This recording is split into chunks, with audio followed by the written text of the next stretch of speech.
ہیں فاستبقوا الخیرات کہ بنسبت دوسروں کے آگے بڑھنے کی فکر کرنا، دین کے کاموں میں حرص کرنا، یہ پسندیدہ عمل ہے۔ حضرت عبداللہ ابن عمر رضی اللہ تعالیٰ عنہ، ابھی یہ حدیث مبارکہ ذرا آپ سنیں کہ صحابہ کرام کیسے دین کے کاموں میں ایک دوسرے سے سبقت کرنے کی کوشش کرتے اور آگے بڑھنے کی کوشش کرتے، اور کیسی حرص ہوتی، کیسی تمنائیں ہوتی۔ حضرت عبداللہ ابن عمر رضی اللہ تعالیٰ عنہ فرماتے ہیں کہ میں حضرت ابو ہریرہ رضی اللہ تعالیٰ عنہ کے پاس گیا تو ایک حدیث مبارکہ حضرت ابو ہریرہ رضی اللہ تعالیٰ عنہ نے مجھے سنائی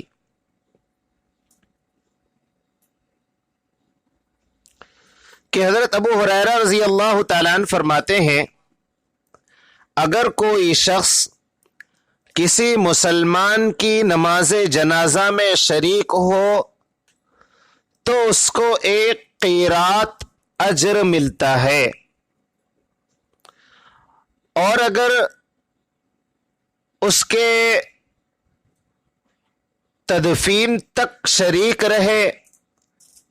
قبر تک لے جانے میں شریک رہے، تو اس کو ثواب 2 قیرات ملتا ہے۔ اب یہ قیرات کیا ہے، اس کی بھی آپ کو وضاحت کر دوں۔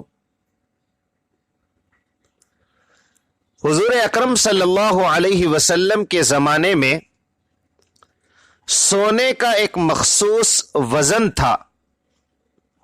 جس کو قیرات کہا جاتا تھا، لیکن یہاں اس حدیث مبارکہ میں جو قیرات ہے وہ مراد نہیں ہے۔ یہاں کیا مراد ہے؟ علماء نے لکھا قیرات سے مراد جو آدمی کسی شخص کی نماز جنازہ میں شریک ہو اس کو 1 قیرات اجر ملتا ہے، اور 1 قیرات کا اجر احد پہاڑ کے برابر بلکہ اس سے زیادہ اس کو ثواب ملتا ہے،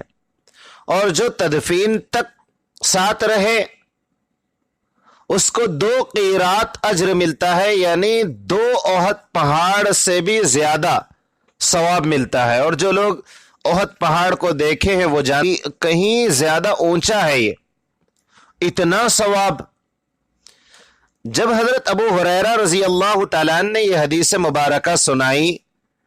تو حضرت عبداللہ ابن عمر رضی اللہ تعالیٰ عنہ فرماتے ہیں